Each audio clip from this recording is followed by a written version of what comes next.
Hello दोस्तों, मैं श्यामन पांडे, आपका बहुत-बहुत स्वागत है हमारे चैनल पॉलिटी पढ़ो पे। जैसा कि आपको पता है कि इस टाइम पे हम जो है एमसीक्यूज़ देख रहे हैं, जो भी भारतीय राज्य व्यवस्था यानी कि इंडियन पॉलिटी के जो क्वेश्चन्स हैं, उसको हम सॉल्व कर रहे हैं। तो उसी कड़ी में हमारा ये जो है अगला लेक्चर है। तो इस लेक्चर में जो हम लोग संविधान विकास का जो क्वेश्चन हम लोग कर रहे हैं, उसमें ये दूसरा भाग रहेगा। एक पहला जो पार्ट था इसका हमने कर लिया, चूँकि क्वेश्चन्स काफ़ी ज़्यादा हैं, तो हम इसको अलग-अलग पार्ट में कर रहे हैं। तो अगर आपने पहले लेक्चर नहीं देखी है, तो उसको जाकर के ज़रूर देखें। उसकी कंटिन्यूएशन में ही ये दूसरा लेक्चर है, तो आप इसको देखें। जब पहला आप लेक्चर देख लेंगे, तो दूसरा लेक्चर देखेंगे तो आपको ज़्यादा अच्छे से समझ में आएगा। तो आप जितने भी लेक्चर्स हैं वो देख सकते हैं। तथा आपसे आपको ये भी बताना चाहेंगे कि जो इंग्लिश मीडियम के जो एमसीक्यू लेक्चर्स हैं, वो काफ़ी हद तक अपलोड कर दिए जा चुके हैं सारे टॉपिक्स पे। तो जो भी इंग्लिश मीडियम्स के स्टूडेंट्स हैं, तो उसको भी जो है वो वहाँ जाकर के देख सकते हैं। तो ये जो भी क्वेश्चन मैंने ऐड किए हैं, ये काफ़ी अच्छे लेवल के एग्ज़ाम्स से लिए गए हैं, जो UPSC, UPPCS, BPSC, MPPSC type के एग्ज़ाम्स में लिए गए हैं। तथा ये आपके एनडीए, सीडीएस, एफकेट जो एग्ज़ाम्स होते हैं, उनके लिए भी काफ़ी बेनिफिशियल रहेंगे। तो और आपसे अनुरोध है कि अगर आपने चैनल को सब्सक्राइब नहीं किया है, तो प्लीज़ चैनल को सब्सक्राइब कर दीजिए, जिससे कि आपको इन्फॉर्मेटिव इस तरीके की वीडियोज़ मिलती रहें। अभी हम स्टार्टिंग में एमसीक्यू सीरीज़ ही देख रहे हैं, इंग्लिश मीडियम में भी और हिंदी मीडियम में भी। बाद में हम जो है टॉपिक्स को पढ़ना स्टार्ट करेंगे।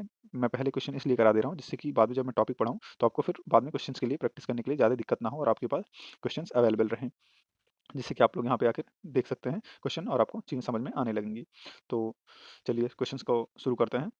तो क्वेश्चन नंबर 41वां है, भारत को संविधान देने का प्रस्ताव जो है संविधान सभा द्वारा पारित किया गया था। तो पूछ रहा है कब पारित किया गया था भारत को संविधान देने का प्रस्ताव संविधान सभा द्वारा। तो इसका जो आंसर हो जाएगा वो आंसर इसका 22 जनवरी 1947 हो जाएगा।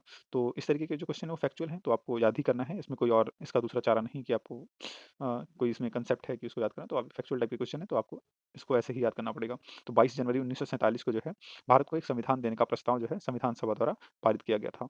अगला क्वेश्चन है 42वां, संविधान सभा के सम्मुख संविधान की प्रस्तावना का प्रस्ताव किसने रखा? तो ये पूछ रहा है कि संविधान सभा के जो सम्मुख संविधान की प्रस्तावना का प्रस्ताव था, वो किसने रखा था? तो इसका जो आंसर हो जाएगा, वो आंसर ए हो जाएगा, जवाहरलाल नेहरू। तो जवाहरलाल नेहरू जी ने जो है संविधान सभा के जो है सम्मुख संविधान की प्रस्तावना का जो प्रस्ताव था, वो रखा था, जिसको हम ऑब्जेक्टिव रेज़ोल्यूशन कहते हैं। इसके पहले वाले लेक्चर में हमने देखा भी है कि उसको कब किस पर्टिकुलर डेट पे जो है उन्होंने इसको रखा था। अगला क्वेश्चन है क्वेश्चन नंबर 43वां, निम्नलिखित में से किस एक को नागरिकों के मौलिक अधिकारों का रक्षक तथा भारत के संविधान का अभिभावक माना जाता है? ये बहुत ही इंपॉर्टेंट क्वेश्चन है तथा ये कई बार पूछा जा चुका है, इवन ये यूपीएससी के भी जो है क्वेश्चन में पूछा जा चुका है। तो इसका जो आंसर हो जाएगा वो हो जाएगा उच्चतम न्यायालय। तो उच्चतम न्यायालय यानी कि सुप्रीम कोर्ट को जो है नागरिकों के मौलिक अधिकारों का रक्षक तथा भारत के संविधान का अभिभावक माना जाता है, गार्जियन ऑफ कॉन्स्टिट्यूशन भी माना जाता है और जो है फंडामेंटल राइट का प्रोटेक्टर भी माना जाता है। तो उच्चतम न्यायालय इसका आंसर हो जाएगा। अगला क्वेश्चन देखते हैं, क्वेश्चन नंबर 44वां है, संविधान सभा के उद्देश्य प्रस्ताव निम्नलिखित में से किस एक के द्वारा प्रस्तुत किया गया था? तो यहाँ ऑब्जेक्टिव रेजोल्यूशन की ही बात कर रहा है, जो अभी मैंने थोड़ी देर पहले आपको बताया। तो उद्देश्य जो प्रस्ताव था किसके द्वारा प्रस्तुत किया गया था, ये पूछ रहा है। तो उद्देश्य प्रस्ताव जो था वो पंडित जवाहरलाल नेहरू के द्वारा प्रस्तुत किया गया था। अगला क्वेश्चन देखते हैं, क्वेश्चन नंबर 45वां, भारतीय संविधान के निर्माण से संबंधित निम्नलिखित कथनों में से कौन से सही हैं? यहाँ पे अब सही पूछ रहा है, तो सही को देख लेते हैं। तो आप जब भी इस तरीके के क्वेश्चन को देखें तो ज़रूर ये देख लें कि वो सही पूछ रहा है कि सही नहीं पूछ रहा है। तो इसमें सही पूछ रहा है, तो चलिए अगला क्वेश्चन देखते हैं। पंडित नेहरू ने सॉरी पंडित नेहरू के उद्देश्य प्रस्ताव का जो संविधान सभा द्वारा स्वीकार किया गया था, संविधान के निर्माण पर असर था। तो सही बात है कि उसके जो है संविधान के निर्माण पर इसका असर पड़ा था। अगला है उद्देशिका जो है बहुत महत्वपूर्ण उद्देश्यों की पूर्ति करती है, ये भी बात सही है। संविधान को भारत के लोगों ने आदेशित किया है, ये भी बात सही है, क्योंकि जब जो संविधान की प्रस्तावना है उसका जो शुरुआत ही है वो हम भारत के लोगों से होता है। तो इसका मतलब है कि संविधान जो है को जो है भारत के लोगों ने आदेशित किया है। राज्य के मुखिया को लोग प्रत्यक्ष रूप से निर्वाचित करते हैं। तो राज्य के जो मुखिया होते हैं उसको प्रत्यक्ष रूप से जो है लोग निर्वाचित नहीं करते हैं। ये जो है जो सही आंसर नहीं होगा, क्योंकि हम जो है पहले हम एमएलए चुनते हैं, उसके बाद वो एमएलए जाकर के बाद में मुखिया को चुनते हैं राज्य के, जो कि चीफ मिनिस्टर होता है। तो हम डायरेक्ट जो है सीएम नहीं चुनते हैं, हम पहले अपना एमएलए चुनते हैं, एमएलए बाद में जाकर के चुनते हैं, तो वो इनडायरेक्ट इलेक्शन हो जाता है उनका। हम डायरेक्ट नहीं चुनते हैं। चौथा तो नहीं होगा, चौथा नहीं होगा, तो बी, सी और डी एलिमिनेट हो जाएँगे। इस हिसाब से जो है आंसर इसका जो हो जाएगा वो ए हो जाएगा। तो ए इसका बेस्ट आंसर हो जाएगा। आप इस तरीके के क्वेश्चन को बहुत ध्यान से करेंगे तो कर पाएँगे, अदरवाइज़ थोड़ी-सी आपको दिक्कत हो सकती है। तो क्वेश्चन को आप बड़े ध्यान से पढ़ें और क्वेश्चन को सॉल्व करते टाइम पूरा फुल कंसंट्रेशन रखें। अगला क्वेश्चन देखते हैं, क्वेश्चन नंबर 46, भारतीय संविधान को बनाने हेतु भारतीय संविधान सभा के कुल कितने अधिवेशन हुए थे? अब पूछे, ये तो फैक्चुअल टाइप का क्वेश्चन है, तो आप इसको डायरेक्टली ही कर सकते हैं अगर पता है आपको। तो पूछ रहा है भारतीय संविधान को बनाने हेतु भारतीय संविधान सभा के कुल कितने अधिवेशन हुए थे? तो कितने अधिवेशन हुए थे ये जानना चाह रहा है, तो इसका सीधा सा आंसर है कि 12 अधिवेशन हुए थे। अगला क्वेश्चन देखते हैं, क्वेश्चन नंबर 47, भारत के संविधान के निर्माण में संविधान सभा को कितना समय लगा था? अब ये समय पूछना चाह रहा है एग्ज़ैक्ट। ये क्वेश्चन बहुत बार पूछा जाता है, स्पेशली जो वन डे एग्ज़ाम्स होते हैं। वन डे एग्ज़ाम्स में ये क्वेश्चन बहुत फ़ेवरेट है, वो कई बार पूछा जाता है। तो इसका जो आंसर है वो 2 वर्ष 11 माह और 18 दिन, यानी कि ए वाला जो आंसर है इसका करेक्ट आंसर हो जाएगा। अगला क्वेश्चन देखते हैं, क्वेश्चन नंबर 48, यहाँ पे सूची दी हुई है, सूची X को सूची Y से सुमेलित करना है और सूची के नीचे दिए गए कोटों का प्रयोग करते हुए सही उत्तर चुनना है। तो ये अच्छा क्वेश्चन है, जो इस तरीके के क्वेश्चन को जो है अगर आप अच्छे से डीप स्टडी रखते हैं तो आराम से कर पाएँगे, अदरवाइज़ आपको थोड़ी दिक्कत होगी। और इस टाइप के जो क्वेश्चन्स होते हैं उसमें सबसे बेस्ट रहता है कि अगर आपको 1 या 2 आप मैच करा ले जा रहे हैं, तो काफ़ी अच्छा रहता है। तो जैसे कि अगर हमको देखा जाए तो जो हमको क्या पता है कि संविधान सभा के पहले जो है उपाध्यक्ष जो थे, वो कौन थे? तो वो एच.सी. मुखर्जी थे। मुझे पता है कि जो संविधान सभा के पहले उपाध्यक्ष थे, वो एच.सी. मुखर्जी थे। अगर आपको ये पता है तो इससे आप ए का 4 मैच करा सकते हैं। तो ए का 4 अगर आप मैच करा लेते हैं, तो जो है इसका आंसर बी आपको मिल जाता है। लेकिन अगर बाय चांस आपको ये नहीं पता है, तो आप इस तरीके से भी मैच करा सकते हैं कि जो प्रारूप समिति के मूलतः एकमात्र कांग्रेसी सदस्य थे, वो के.एम. मुंशी जी थे। अब आपको कोई ना कोई फैक्ट इसमें से पता ही रहना चाहिए, जिससे आप इसको कर पाएँगे। तो जैसे कि मुझे पता था कि संविधान सभा के जो पहले उपाध्यक्ष थे, वो एच एच.सी. मुखर्जी जी थे, तो इस हिसाब से ए का 4 होता है और इस तरीके से मैं जो है इसको बी पे आंसर आराम से लगा सकता हूँ। तो बी इसका आंसर हो जाएगा। तो इसका जो है बी आंसर हो जाएगा इस तरीके से। बाकी आप उसको पूरा जो है सारा सुमेलित करा सकते हैं कि जो है संविधान सभा के पहले उपाध्यक्ष एच.सी. मुखर्जी जी थे। प्रारूप समिति के मूलतः एकमात्र जो कांग्रेसी सदस्य थे वो के.एम. मुंशी थे। तो वहाँ पे मैच हो जाएगा ये। राजस्थान की रियासतों का जो प्रतिनिधित्व करने वाले संविधान से थे सभा संविधान सभा के सदस्य थे वो वी.टी. कृष्णामाचारी जी थे और संघ संविधान जो समिति के अध्यक्ष थे वो जवाहरलाल नेहरू जी थे। तो अगर आपको इवन काफ़ी लोगों को ये डी वाला भी याद रहता है कि संघ जो संविधान के समिति के अध्यक्ष थे वो जवाहरलाल नेहरू जी थे, यानी कि डी का 2 भी अगर आप देखेंगे तो इस तरीके से भी आप आंसर कर लेंगे और आप जो है आंसर पे अराइव हो जाएँगे कि आंसर जो है बी ही होगा। तो आप जिस तरीके से भी सॉल्व करना चाहें, आपको जो फैक्चुअल चीज़ें पता है उसके अकॉर्डिंग आप जो है क्वेश्चन को सॉल्व कर सकते हैं। चलिए अगला क्वेश्चन देखते हैं। क्वेश्चन नंबर 49 है, निम्नलिखित में से संविधान सभा की संघ संविधान समिति का अध्यक्ष कौन था? पूछ रहा है निम्नलिखित में से संविधान सभा की जो संघ संविधान समिति थी, उसका अध्यक्ष कौन था? तो ये आईएएस का क्वेश्चन है। देखिए कितना डीप क्वेश्चन है कि इसको आईएएस में पूछा गया है। तो इसका आंसर जो होगा जवाहरलाल नेहरू हो जाएगा। ये फैक्चुअल क्वेश्चन है, फिर भी ये जो है तब 2005 के टाइम पे आईएएस में पूछा जाता था। आज के टाइम पे जो है आईएएस के क्वेश्चंस में इस तरीके से क्वेश्चंस बहुत ही रेयर ही आते हैं। अगला क्वेश्चन देखते हैं, क्वेश्चन नंबर 50, संविधान सभा द्वारा स्थापित मौलिक अधिकारों और अल्पसंख्यकों हेतु सलाहकार समिति के अध्यक्ष कौन थे? ये भी एक फैक्चुअल क्वेश्चन है और इसका जो आंसर हो जाएगा वो सरदार पटेल जी को हो जाएगा। तो सरदार पटेल जी जो थे वो मौलिक अधिकारों और अल्पसंख्यक हेतु सलाहकार समिति के अध्यक्ष थे। और आप इसके लिए काफ़ी चीज़ों को याद कर सकते हैं कि जैसे कि नियम समिति थे, जो है अध्यक्ष थे वो डॉक्टर राजेंद्र प्रसाद जी थे। संचालन समिति थी, उसके अध्यक्ष डॉक्टर राजेंद्र प्रसाद जी थे। रियासत जो समिति थी उसके भी जो है अध्यक्ष डॉक्टर राजेंद्र प्रसाद थे। प्रारूप समिति थी, डॉक्टर भीमराव अम्बेडकर जी उसके अध्यक्ष थे। सलाहकार समिति थी तो सरदार वल्लभ भाई पटेल जी उसके अध्यक्ष थे।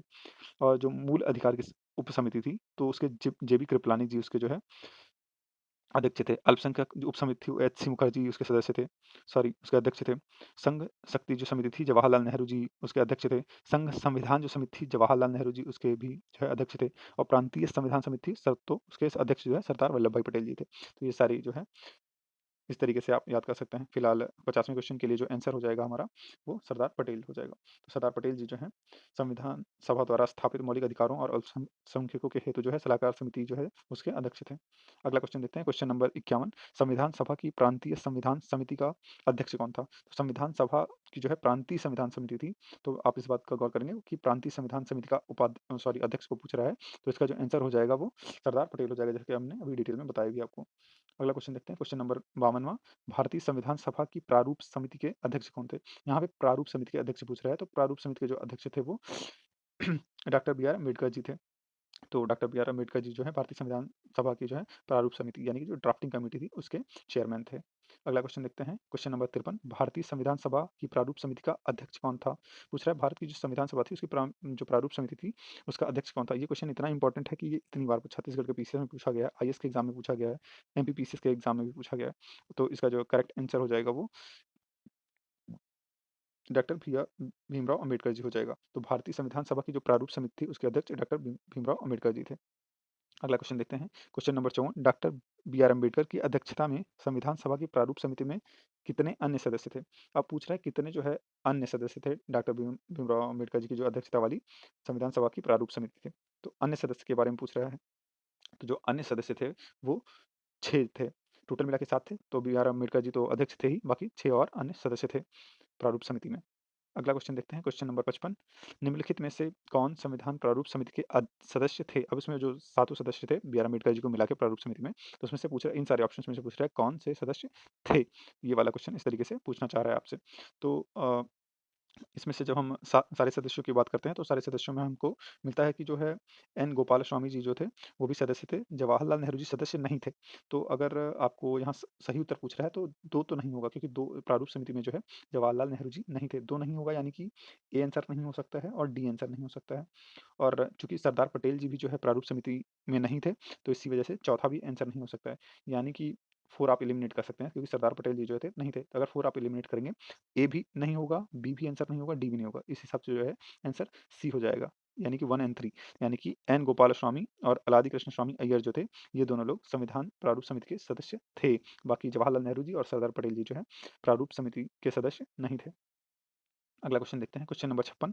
संविधान पांडुलेखन समिति का निम्न में से कौन सा सदस्य नहीं था? अब यहाँ पे पांडुलेखन समिति का पूछ रहा है, तो पांडुलेखन समिति का जो सदस्य नहीं थे, अब ये फैक्चुअल टाइप का क्वेश्चन है, तो आपको याद होना चाहिए। तो ये जो हो जाएगा जवाहरलाल नेहरू जी। तो जवाहरलाल जो नेहरू जी हैं, वो पांडुलेखन समिति जो थी संविधान की, उससे उनका कोई जो है नाता नहीं था, तो वो इसके सदस्य नहीं थे। अगला क्वेश्चन है क्वेश्चन नंबर 57। संविधान सभा ने डॉक्टर बी आर अम्बेडकर की अध्यक्षता में प्रारूप समिति का गठन कब किया गया? अब पूछ रहा है कि जो संविधान सभा ने डॉक्टर भीमराव अम्बेडकर के जो है अध्यक्षता में प्रारूप समिति का जो है गठन कब किया? अब वो एग्जैक्ट डेट जानना चाह रहा है कि जो है प्रारूप समिति थी, जो ड्राफ्टिंग कमेटी थी, जिसके चेयरमैन डॉक्टर भीमराव अम्बेडकर जी थे, उसका गठन कब किया गया था? तो इसका जो एग्जैक्ट आंसर हो जाएगा वो 29 अगस्त 1947 हो जाएगा। तो 29 अगस्त 1947 को जो है अम्बेडकर जी की अध्यक्षता में प्रारूप समिति का गठन हुआ था। अगला क्वेश्चन है क्वेश्चन नंबर 58। भारतीय संविधान के निर्माण के समय संवैधानिक सलाहकार कौन था? ये क्वेश्चन इतना इंपॉर्टेंट है कि इतने सारे एग्जाम्स में पूछा गया है। तो इस तरीके के जो भी क्वेश्चन आप जरूर याद कर लें, क्योंकि ये रिपीटेड क्वेश्चन होते हैं, कहीं ना कहीं आपको बेनिफिट करेंगे ही करेंगे। तो इसका जो आंसर हो जाएगा वो हो जाएगा बी एन राव। तो बी एन राव जी थे भारतीय संविधान के निर्माण के समय जो है संवैधानिक सलाहकार थे। तो बी एन राव इसका आंसर हो जाएगा। अगला क्वेश्चन देखते हैं, क्वेश्चन 59। भारतीय संविधान का प्रथम प्रारूप तैयार किया गया था। अब पूछ रहा है किसके द्वारा तैयार किया गया था? ये जो ऑप्शन दिए गए थे, उसमें से भारतीय संविधान का जो प्रथम प्रारूप है वो किसके द्वारा तैयार किया गया था? तो इसका जो आंसर हो जाएगा वो बी एन राव हो जाएगा। तो बी एन राव जी के द्वारा ही जो है भारतीय संविधान का प्रथम प्रारूप तैयार किया गया था। अगला क्वेश्चन देखते हैं, क्वेश्चन नंबर 60। भारत की संविधान सभा ने राष्ट्रीय ध्वज को सर्वप्रथम कब स्वीकार किया? तो जो भारत की संविधान सभा थी, उसने जो है राष्ट्रीय ध्वज को कब स्वीकार किया था, ये पूछना चाह रहा है। तो इसका जो है आंसर 22 जुलाई हो जाएगा। 22 जुलाई 1947 को जो है संविधान सभा ने राष्ट्रीय ध्वज को पहली बार जो है स्वीकार किया था। अगला क्वेश्चन है क्वेश्चन नंबर 61। सॉरी, तो ये जो 60 क्वेश्चन है उसका आंसर हो जाएगा 22 जुलाई 1947। ये जो है इसका आंसर हो जाएगा। अगला क्वेश्चन है 61। तो 61 में पूछ रहा है कि संविधान निर्मात्री परिषद की जो झंडा समिति थी, उसके अध्यक्ष कौन थे? तो झंडा समिति के जो अध्यक्ष थे वो डॉक्टर राजेंद्र प्रसाद जी थे। तो इसका आंसर हो जाएगा बी। तो डॉक्टर राजेंद्र प्रसाद जी जो है संविधान निर्मात्री परिषद की जो झंडा समिति थी उसके अध्यक्ष थे। अगला क्वेश्चन है क्वेश्चन नंबर 62, 62वां। निम्नलिखित कथनों पर विचार करना है और बताना है कि उपरोक्त कथनों में से कौन सा सत्य है, तो कौन सा सही है। तो पूछ रहा है कह रहा है कि भारत की संविधान सभा ने राष्ट्रीय ध्वज का प्रारूप 22 जुलाई 1947 को अपनाया था। तो ये तो सही है। तो अभी इसके पहले वाले ही क्वेश्चन में हमने देखा, जो 60वां क्वेश्चन था कि जो है 22 जुलाई 1947 को जो है राष्ट्रीय ध्वज को पहली बार स्वीकार किया गया था। तो पहला ऑप्शन तो सही हो जाएगा, 1 तो सही है। भारत की संविधान सभा ने राष्ट्रीय ध्वज का प्रारूप जो है 22 जुलाई 1947 को अपनाया, तो 1 तो सही हो जाएगा। फिर पूछ रहा है कि राष्ट्रीय ध्वज के बीच चक्र में 21 तीलियाँ हैं।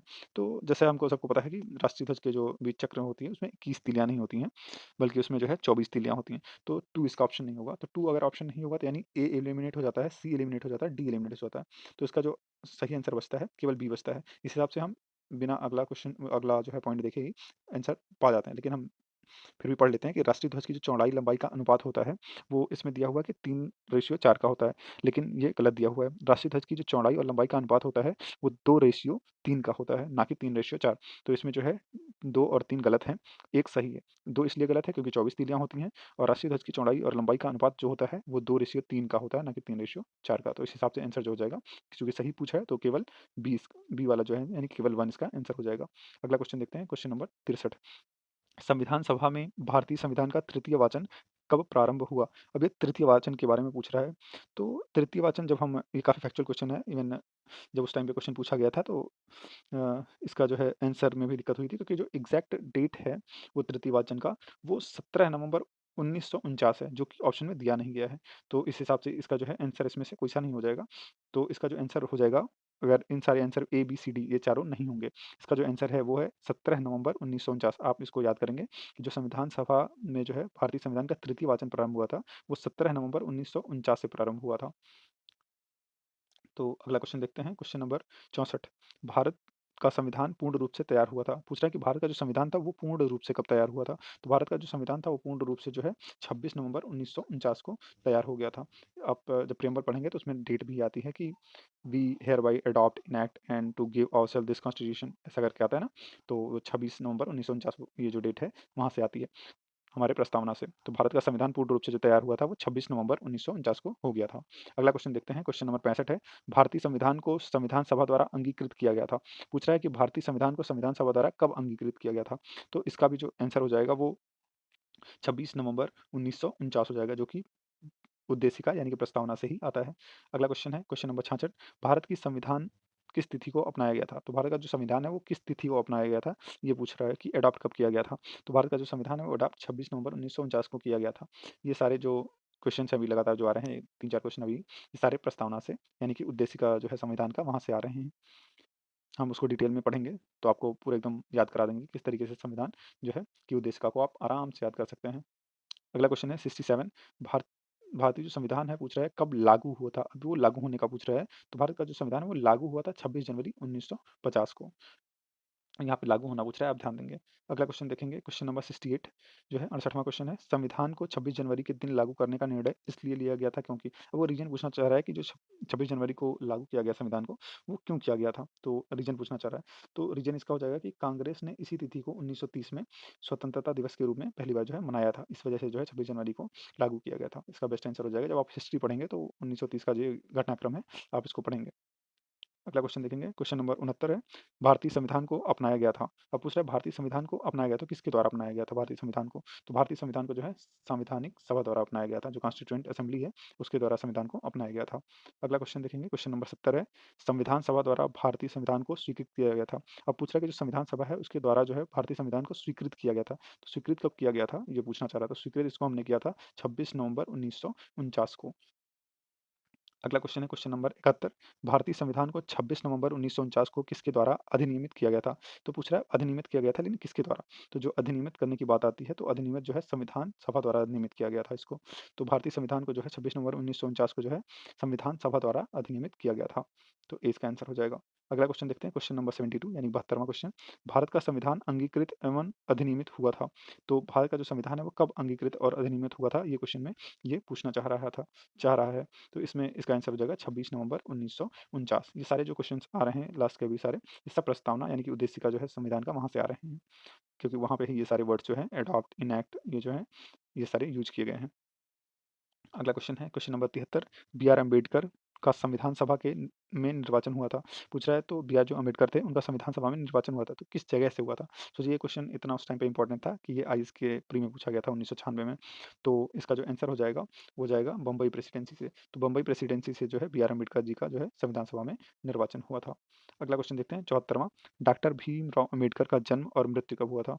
ये फैक्चुअल टाइप का क्वेश्चन है, तो आप इसको याद रखेंगे कि जो डॉक्टर भीमराव अम्बेडकर जी का जन्म और मृत्यु के बारे में, तो जन्म जो हुआ था 1891 यानी कि 1891 में हुआ था, और जो मृत्यु हुई थी वो 1956। आपको अगर दोनों में से कोई एक भी याद होता है कि उनका जन्म कब हुआ या मृत्यु, तो भी आप इस क्वेश्चन को आराम से सॉल्व कर पाएंगे। तो उनका जो जन्म हुआ था वो 14 अप्रैल 1891 को हुआ था, और मृत्यु जो है वो 6 दिसंबर 1956 को हुआ था। तो ये जो है फैक्चुअल नॉलेज है, तो आप इसको याद रखेंगे। आप मृत्यु या जन्म में से कुछ भी याद रखते हैं तो भी ठीक है।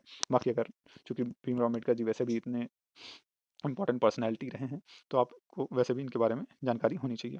अगला क्वेश्चन देखते हैं, क्वेश्चन नंबर 75, किस वर्ष में जनगण मन को भारत के राष्ट्रगान के रूप में अपनाया गया था? तो पूछ रहा है कि किस वर्ष में जो है जनगण जो मन हम गाते हैं उसको भारत के राष्ट्रगान के रूप में अपनाया गया था? तो इसका जो आंसर हो जाएगा वो 1950 हो जाएगा। तो 1950 में हमने जो है जनगण मन को जो है भारत के राष्ट्रगान के रूप में अपनाया था। अगला क्वेश्चन देखते हैं, क्वेश्चन नंबर 76 है, भारत शासन द्वारा राजकीय चिन्ह जो स्टेट का एम्बलम है कब से अंगीकृत किया गया था? तो जो राजकीय चिन्ह है जो कि स्टेट एम्बलम है जो अशोक चक्र है और जिसमें शेर बने हुए हैं, तो वो कहाँ से हमने लिया है, अशोक का जो एम्ब्लम है, वो कब एडॉप्ट किया गया था, वो पूछना चाह रहा था। तो इस क्वेश्चन का जो आंसर हो जाएगा वो 26 जनवरी 1950 हो जाएगा। तो 26 जनवरी जो है 1950 को हमने एडॉप्ट किया था। भारत शासन द्वारा राज्य के चिन्ह को जो है अंग्रित अंगीकृत किया गया था। अगला क्वेश्चन देखते हैं, क्वेश्चन नंबर 77। तो ये कथन टाइप वाले क्वेश्चन हैं, तो आप इसको देख लेंगे इसमें से कौन से सही हैं पूछ रहा है, और ये आईएएस का क्वेश्चन है, तो कृपया ध्यान से करें जिससे कि आपको जो आप क्वेश्चन को गलत ना करें। तो पूछ रहा है, कह रहा है कि तृतीय गोलमेज सम्मेलन के विचार विमर्श की परिणति भारत सरकार अधिनियम 1935 के पारित होने के रूप में हुई थी। तो सही बात है, इसके बाद में ही जो है तृतीय गोलमेज जो सम्मेलन हुआ था उसके विचार विमर्श के बाद में ही जो है 1935 के एक्ट को जो है पारित करने की जो है रूपरेखा बनाई गई थी। तो पहला तो सही है। दूसरा क्या है, भारत सरकार अधिनियम 1935 ने ब्रिटिश भारत के सूबों और भारतीय रियासतों के एक संघ पर आधारित ऑल इंडिया फेडरेशन के गठन का उपबंध किया था। ये भी बात सही है। तो दूसरा भी सही है, यानी कि पहला भी सही है, दूसरा भी सही है। तो इस हिसाब से जो इसका आंसर हो जाएगा वो सी हो जाएगा। तो सी इसका आंसर हो जाएगा। इसमें ए और मतलब 1 और 2 दोनों सही हैं। अगला क्वेश्चन देखते हैं, क्वेश्चन नंबर 78। ये जो है कथन और कारण का क्वेश्चन है, तो इसको देखेंगे आप। तो कथन में दिया गया है कि भारत का जो संविधान है देश की आवश्यकताओं की पूर्ति करता है। तो जो भारत का संविधान है वो देश की आवश्यकताओं की जो है पूर्ति करता है, तो बात तो सही है। कारण कह रहा है कि इसको एक गृहीत संविधान कहा जाता है। तो कारण तो नहीं सही है, ये गृहीत संविधान तो है, ये बात सही है। तो इसका जो है पूछ रहा है कि कौन सा इसमें संदर्भ में जो है सही है। तो सही पूछ रहा है कि इस संदर्भ में कौन सा सही है, तो सही तो दोनों है, लेकिन सही से जो है व्याख्या नहीं कर पा रहा है जो कारण है कथन का। तो इसका जो आंसर हो जाएगा वो बी हो जाएगा कि ए और आर दोनों सत्य हैं, परंतु आर जो है ए का सही से स्पष्टीकरण नहीं कर पा रहा है। अगला क्वेश्चन है 79, 69वां क्वेश्चन, सॉरी 79वां क्वेश्चन। संविधान सभा में वयस्क मताधिकार को 15 वर्ष के लिए स्थगित करने की बात की थी। तो संविधान सभा में जो है वयस्क मताधिकार को 15 वर्ष के लिए स्थगित करने की बात किसने की थी, ये पूछना चाह रहा है इस क्वेश्चन में। तो इसका जो आंसर हो जाएगा वो मौलाना आज़ाद हो जाएगा। तो मौलाना आज़ाद जी ने जो है संविधान में वयस्क मताधिकार को 15 वर्ष के लिए स्थगित करने की बात की थी। ये सब बहुत ही फैक्चुअल क्वेश्चन है। अगर आपको नहीं पता होंगे तो आप जो है मार्क्स जो है अपने एग्जाम में कहीं न कहीं लूज़ कर जाएँगे। तो आप इस तरीके के फैक्चुअल क्वेश्चन को ज़रूर याद करें। अगला क्वेश्चन है क्वेश्चन नंबर 80। निम्नलिखित में से किसने सुझाव दिया था कि भारत की स्वतंत्रता के बाद जो है भारतीय राष्ट्रीय कांग्रेस को एक राजनीतिक दल के रूप में भंग कर दिया जाना चाहिए। तो ये बहुत ही फेमस कथन है, और ये जो कथन कथन है ये महात्मा गांधी जी का था, कि उन्होंने कहा था कि जो है सुझाव दिया था कि भारत की जब स्वतंत्रता हो जाए उसके बाद जो है भारतीय राष्ट्रीय कांग्रेस को एक राजनीतिक दल के रूप में भंग कर दिया जाना चाहिए। अगला क्वेश्चन है 81वां क्वेश्चन। अपनी राष्ट्रवादी प्रतिक्रिया में भारतीय संविधान के निर्माताओं में अल्पसंख्यकों के हितों तथा भावनाओं के महत्व को कम करने करके आंका है, यह कथन है। तो पूछा, ये जो कथन है कि अपनी राष्ट्रवादी प्रतिक्रिया में भारतीय संविधान के निर्माताओं में अल्पसंख्यकों के हितों तथा भावनाओं को के महत्व को कम करके आंका है, तो ये किसका स्टेटमेंट है? तो ये जो स्टेटमेंट है वो आइवर जेनिंग्स का है। तो आइवर जेनिंग्स का ये स्टेटमेंट है, आप इसको ध्यान देंगे। क्वेश्चन नंबर 82वां है। किसने कहा था कि संविधान सभा कांग्रेस थी और कांग्रेस भारत था? यानी कि वो बताना चाह रहे थे कि पूरी संविधान सभा में मोस्टली कांग्रेस का ही डोमिनेशन था, और जो है पूरे जो कांग्रेस ही था वो भारत था। तो ये जो कथन है वो किसका है? तो ये जो कथन है वो ऑस्टिन का कथन है। अगला क्वेश्चन देखेंगे, भारतीय संविधान सभा में कुल कितनी महिलाएं सदस्य थीं? तो ये बहुत ही इंपॉर्टेंट क्वेश्चन है, और आप इसको जरूर डिटेल में जानें, क्योंकि ये आपको मीन्स में भी काफ़ी विमेन एम्पावरमेंट टाइप का अगर क्वेश्चन आता है महिला सशक्तिकरण का, तो आप वहाँ पे जो है इस क्वेश्चन का यहाँ से एग्जाम्पल दे सकते हैं। तो भारतीय संविधान सभा में कुल जो है महिलाओं की जो संख्या थी वो 15 थी, और उसमें से जो इंपॉर्टेंट महिलाओं का अगर नाम लिया जाए तो वो विजय लक्ष्मी पंडित जी थीं, राजकुमारी अमृत कौर जी थीं, सरोजनी नायडू जी थीं, सुचेता कृपलानी जी थीं, पूर्णिमा बनर्जी थीं, लीला राय जी थीं, जी दुर्गाबाई जी थीं, कमला चौधरी जी थीं, रेणुका राय जी थीं, हंसा मेहता जी थीं, मालती चौधरी जी थीं, दाक्षायणी वेलायुधन जी थीं, बेगम एजाज रसूल जी थीं, एनी मस्करीनी थीं, और अम्मू स्वामीनाथन जी थीं। तो ये 15 जो है इंपॉर्टेंट वुमेन्स थीं, महिलाएं थीं, जो कि संविधान सभा में की जो है सदस्य थीं।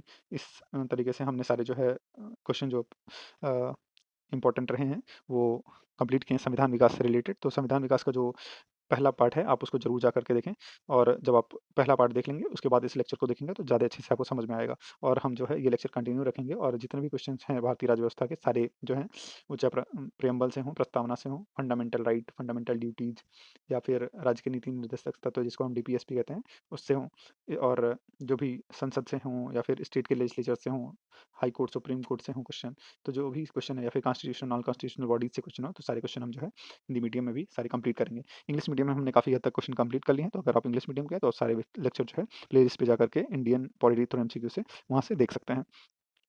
आप लोगों से गुजारिश रहेगी कि अगर आप तक अभी तक अपने चैनल को सब्सक्राइब नहीं किया तो प्लीज़ चैनल को सब्सक्राइब कर लीजिए और वीडियोज़ को और लाइक करें और शेयर करिए। और जितना भी हो सके आप जो है लेक्चर्स को अपना देखिए, जिससे कि आपको बेनिफिट मिल सके। तथा आपको बताना चाहेंगे कि अगर आप हमसे कनेक्ट होना चाहते हैं तो आप कनेक्ट भी हो सकते हैं। तो जो वीडियोज़ के लिंक में डिस्क्रिप्शन दिया गया है ट्विटर का, इंस्टाग्राम का और लिंक्डइन का। तो अगर आप मुझसे जुड़ना चाहें तो आप वहाँ पे जाकर के हमको किसी भी आईडी पे इन तीनों में से फॉलो कर सकते हैं। बहुत-बहुत धन्यवाद। Have a nice day. Please like, share and subscribe my channel polity पोडो।